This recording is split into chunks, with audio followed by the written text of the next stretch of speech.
दोस्तों, अयोध्या में फूल बेच रही एक खूबसूरत नौजवान लड़की की जिंदगी कांटों से भरी हुई थी।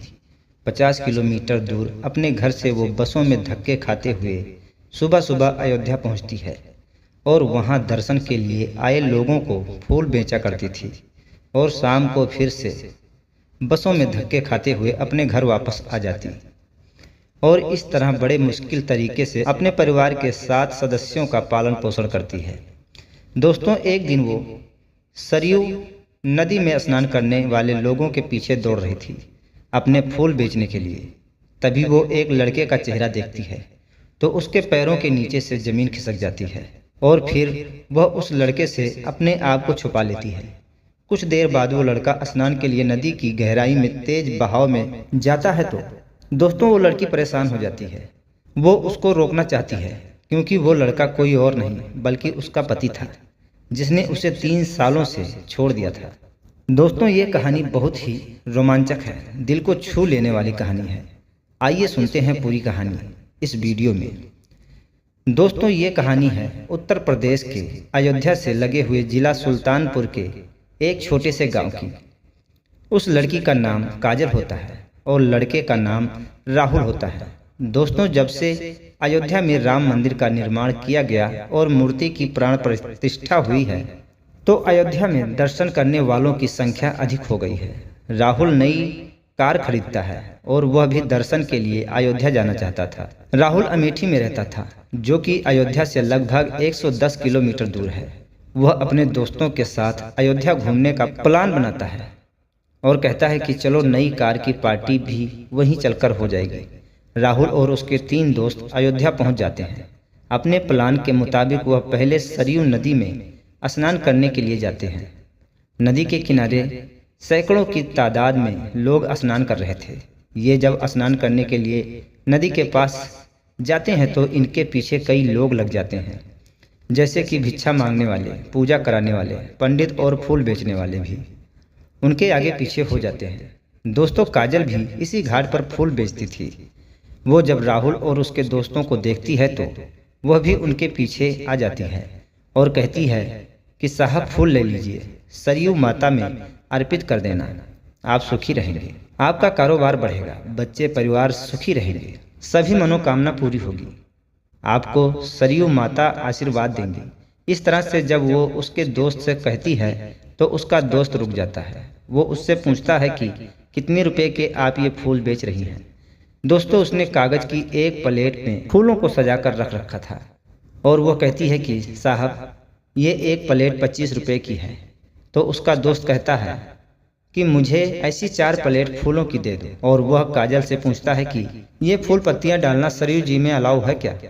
तो वह कहती है कि अलाउ है, हालांकि अलाउ नहीं है, लेकिन उसकी रोजी रोटी थी, उसे फूलों को बेचना था। तो वो कह देती है कि हाँ साहब अलाउ है।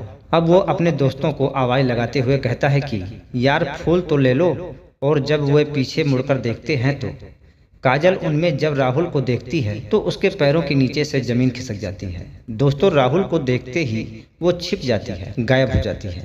राहुल भी जब उसको देखता है तो चौंक जाता है और भौचक्का सा खड़ा रह जाता है। वह नदी में 20 कदम अंदर जा चुका था।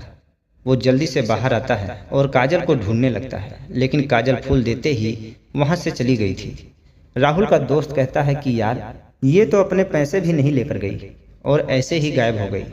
अब राहुल सोचने लगता है कि यार क्या यह सचमुच काजल थी या मेरा भ्रम था या आंखों का धोखा। वो फिर भी उसको ढूंढने लगता है लेकिन वो कहीं दिखाई नहीं देती।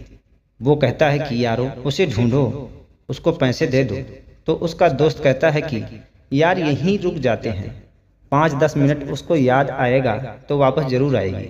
वो 10 मिनट तक उसका इंतजार करते हैं। राहुल उसको बड़ी ही बेचैनी के साथ सब जगह देखता है, लेकिन इन सैकड़ों लोगों की भीड़ में ऐसे इंसान को ढूंढना जो कि आपसे पहले ही छिप रहा हो बहुत मुश्किल है। काजल वहां से थोड़ी दूर जा चुकी थी। तभी उसका दोस्त कहता है कि यार 100 रुपए की तो बात ही है, जब उसको याद आएगा तो आकर ले जाएगी, आओ हम चलकर स्नान करते हैं। अब ये चारों दोस्त अपने वस्त्र उतारकर एक साफ स्थान पर रख देते हैं और ये सरयू नदी में स्नान के लिए चले जाते हैं।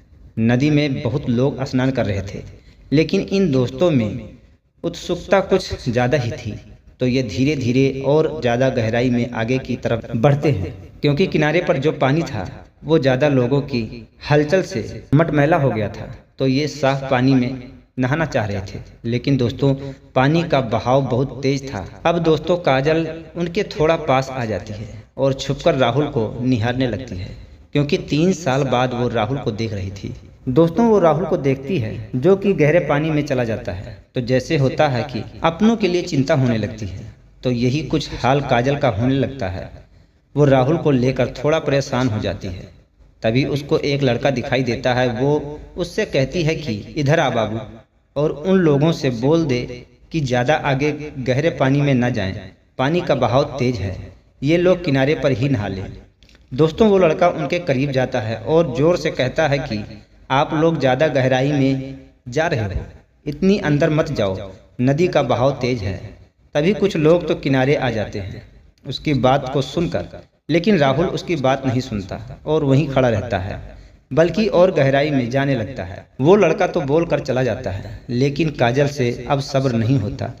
वो भी नदी के किनारे पानी के अंदर चली जाती है और राहुल को आवाज़ लगाते हुए कहती है कि जब आपको मना किया जा रहा है तो आप और ज़्यादा पानी में क्यों जा रहे हो। दोस्तों जब राहुल काजल की तरफ देखता है पानी के अंदर वो एक साधारण सी साड़ी पहने खड़ी थी और राहुल को और आगे जाने से मना कर रही थी। दोस्तों राहुल ये मंजर देखता है तो उसकी आंखों में आंसू आ जाते हैं। उसको ऐसी हालत में देखकर काजल भी रोने लगती है और रोंधे गले से कहती है कि आप और गहरे पानी में क्यों जा रहे हैं, इधर आ जाओ ना नहाने के लिए। दोस्तों अब वहाँ उपस्थित सभी लोग काजल को देखने लगते हैं और राहुल के तीनों दोस्त भी ये सब देखकर अचंभे में पड़ जाते हैं। दोस्तों जिस पत्नी को राहुल ने 3 सालों से छोड़ रखा था, जो दर दर की ठोकरें खा रही थी, आज भी उस पत्नी के दिल में उसके लिए इतना प्यार था, इतनी फिक्र थी। उसकी ये देखकर राहुल खुद को संभाल नहीं पाता और वही फूट फूट कर रोने लगता है। उसको ऐसे रोता देख उसके दोस्त और ज़्यादा घबरा जाते हैं। वो सभी उसके पास जाते हैं और उसे संभालते हुए पूछते हैं कि यार ये तो फूल बेचने वाली है, इसे तू जानता है, कौन है ये? तो राहुल कहता है कि यार यही तो मेरी पत्नी है, जिससे मैं 3 सालों से अलग रह रहा हूँ। 3 सालों के बाद आज मैं इसे इस हालत में देख रहा हूँ। तो उसका एक दोस्त कहता है कि यार मैं तो समझ रहा था कि ये अपने पैसों को मांगने आई है और इस तरह से कह रही है। तो दोस्तों राहुल कहता है कि नहीं यार, ये मेरी पत्नी ही है जो फूल बेच रही थी। उसके दोस्त भी ये बात सुनकर हैरान रह जाते हैं। वो काजल की तरफ देखते हैं। काजल एक नॉर्मल सी साड़ी पहने हुए पानी के अंदर खड़ी थी।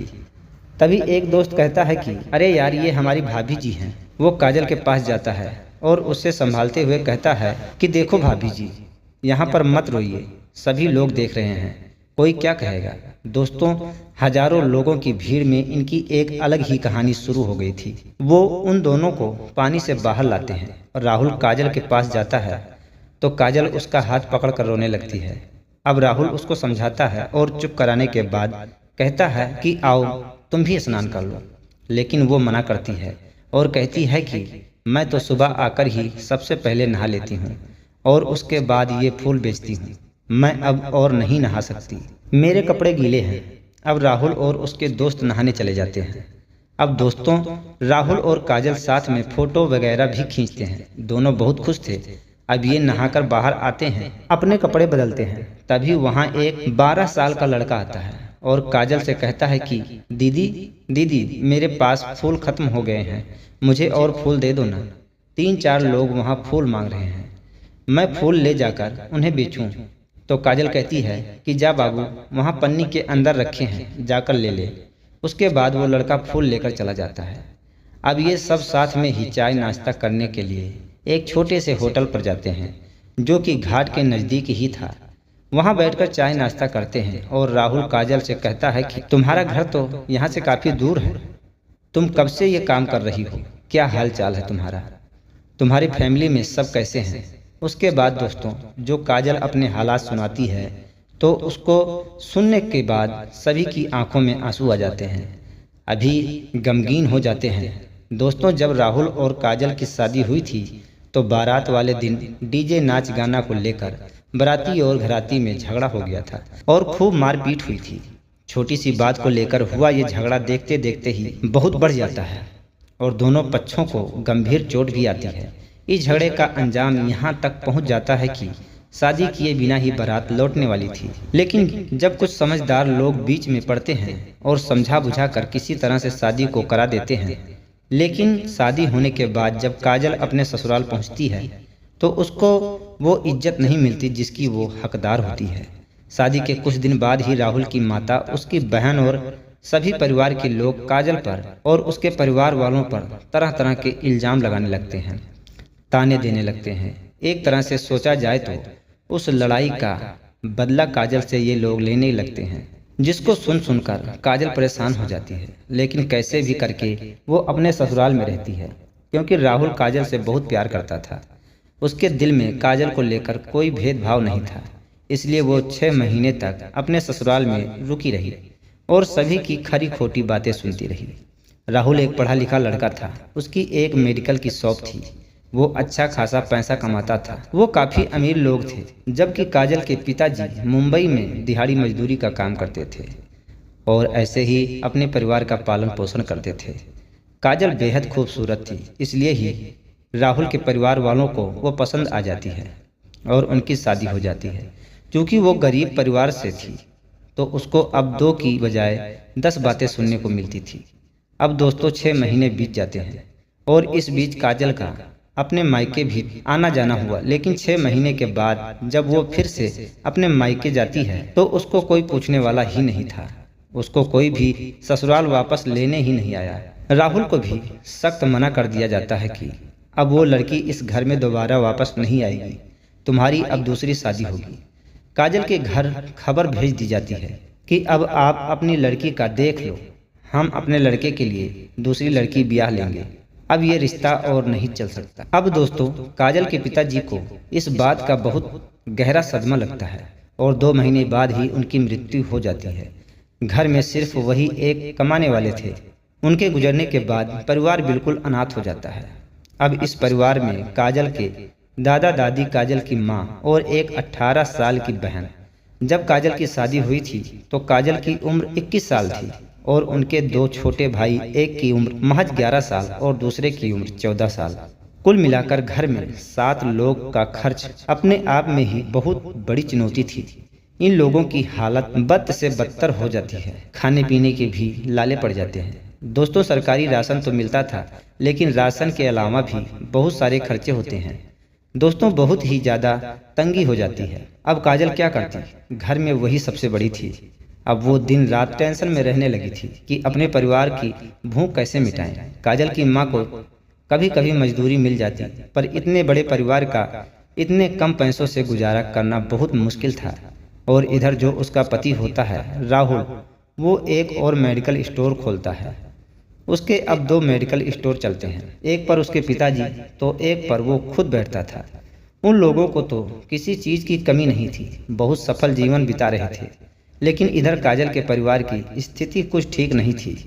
अब दोस्तों कुछ समय ऐसे ही बीत जाता है और एक दिन सुबह सुबह काजल के घर एक आदमी आता है जो कि अयोध्या से घूम कर आया था। काजल ने अपने आंगन में एक फूलों की छोटी सी केरी लगा रखी थी। वो आदमी उन फूलों को देखते हुए कहता है कि अरे यार, अयोध्या में इतने महंगे फूल मिलते हैं कि अगर इतने ही फूल वहाँ ले जाकर बेचे जाएं तो बड़ी आराम से 4-5 हजार रुपए के बिक जाएंगे।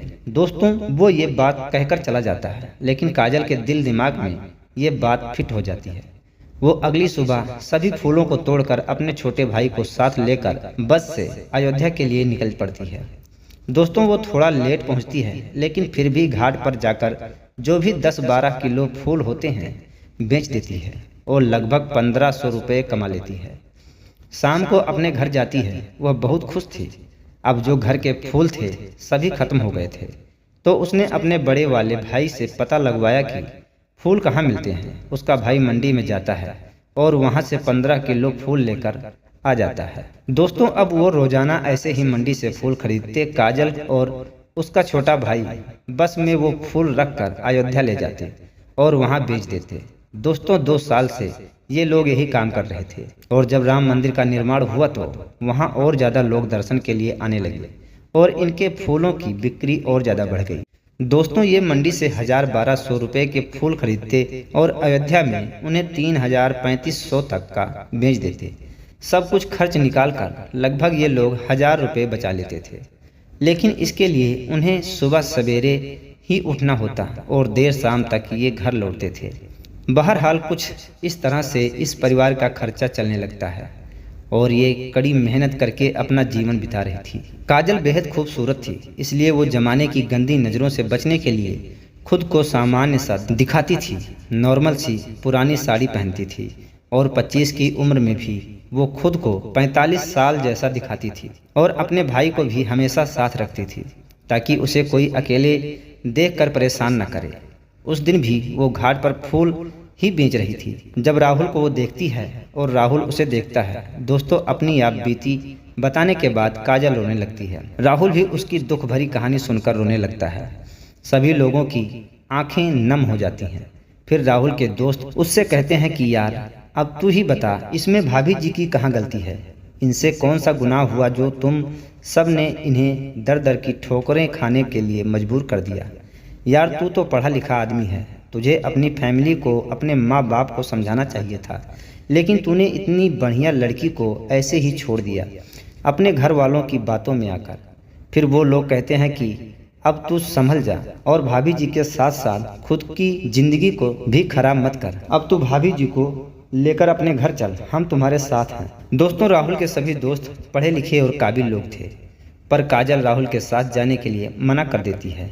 वो कहती है कि अपने परिवार का मैं ही जैसे तैसे करके पेट पाल रही हूँ, अगर मैं भी चली गई तो मेरे परिवार का क्या होगा? मुझे मेरी बहन की शादी भी करनी है, मैं ऐसे उन्हें छोड़कर नहीं जाऊंगी। लेकिन राहुल के दोस्त कहते हैं कि भाभी जी, आप अपने परिवार की बिल्कुल फिक्र छोड़ दो। आपका जो भाई है बड़ा वाला, उसको हम अपने साथ रखेंगे नौकरी पर, उसको अच्छी खासी तनख्वाह देंगे जिससे आपके परिवार का खर्च चलता रहेगा, कोई दिक्कत नहीं है। बस अब आप टेंशन ना लो, आपने बहुत ठोकरें खा ली, इतना कड़ा परिश्रम तो कोई कर भी नहीं सकता।